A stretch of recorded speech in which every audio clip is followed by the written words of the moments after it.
মানুহে মানুহৰ বাবে এই বাক্যশাৰী যেন এতিয়া অত্যন্ত প্ৰয়োজনীয় হৈ পৰিছে মানুহৰ ক্ষেত্ৰত আৰু আমি আছো বৰ্তমান গোলাঘাট জিলাৰ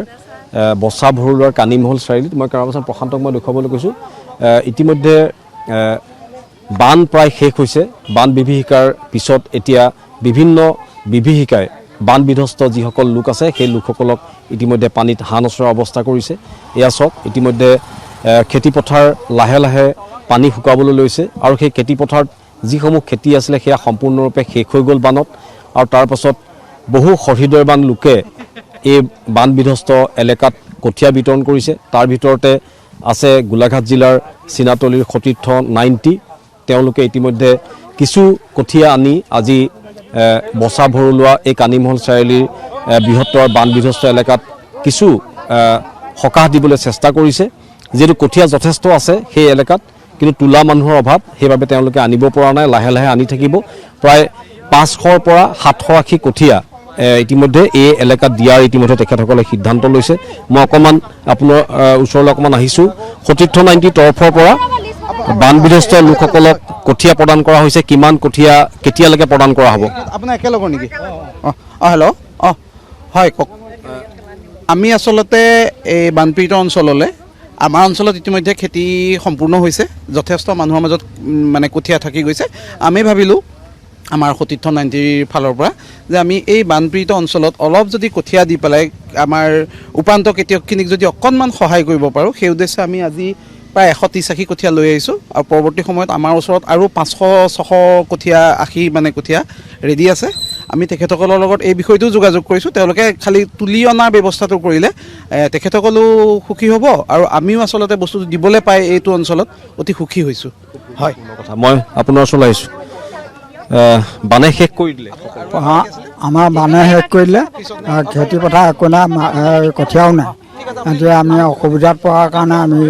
চৰকাৰ ফালৰ পৰা কিবা আমি কঠীয়া বচীয়া পাওঁ বুলি আশা কৰিছোঁ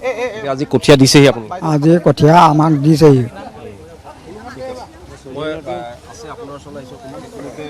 কিছু সকাহ দিবৰ কাৰণে সতীৰ্থ 90 ইয়ালৈ আজি কঠীয়া লৈ আহিছে আৰু কঠীয়া আছে তেখেতসকলে যোগান ধৰিব হয় প্ৰথমে মই সতীৰ্থ 19ক আজি আমাৰ গাঁওবাসী হৈ পেলানি ধন্যবাদ জনাইছোঁ কাৰণ এতিয়া বৰ্তমান যিটো পৰিস্থিতি সকলো ৰাইজে খেতি কৰিবৰ কাৰণে কঠীয়াৰ অভাৱ হৈছে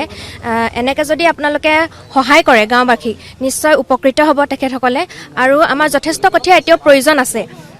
গতিকে আপোনালোকৰ ফালৰ পৰা যদি আৰু অলপ দিব পাৰে আমাৰ গাঁওবাসী গৈ হ'লেও উঠাই আনি কৰিব পাৰিব কাৰণ এতিয়াও সম্পূৰ্ণ পথাৰ ওলোৱা নাই পানীয়ে বুৰি আছে যি পাৰে দুই এঘৰে ৰুবলৈ মানে যত্ন কৰি আছে আৰু ভৱিষ্যতলৈও যাতে আপোনালোকৰ পৰা সহায় পাওঁ তাকে আশা কৰিলোঁ কঠীয়া নিবলৈ আহিছোঁ আজি আমাৰ বানাৰ চব হৈ গ'লে কোন জেগাত চাইকেল ঘৰ এই স্কুলৰ মুখে মুখে আমাৰ কানিমল চাইকেল এইডোখৰ বসা ভৰুৱা কাইলৈ আহিছোঁ এই বসা ভৰুৱা মাৰিলে এতিয়া কঠীয়া পাইছে নাই জোখ কঠীয়া 15 আখি ৰুলো এই পহিলা দেখোন আপোনালোকৰ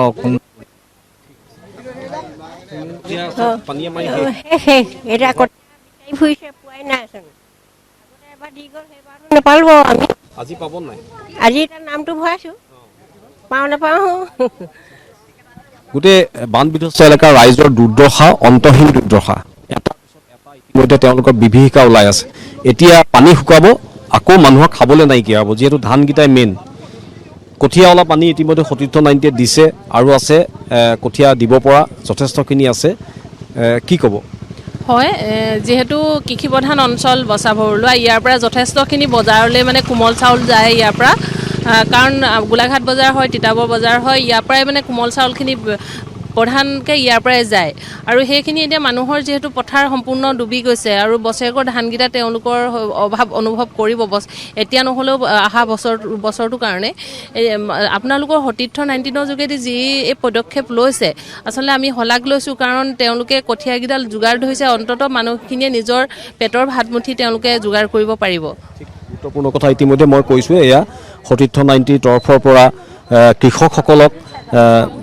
কমাৰবন্ধা বসা ভৰুৱা বকতিয়াল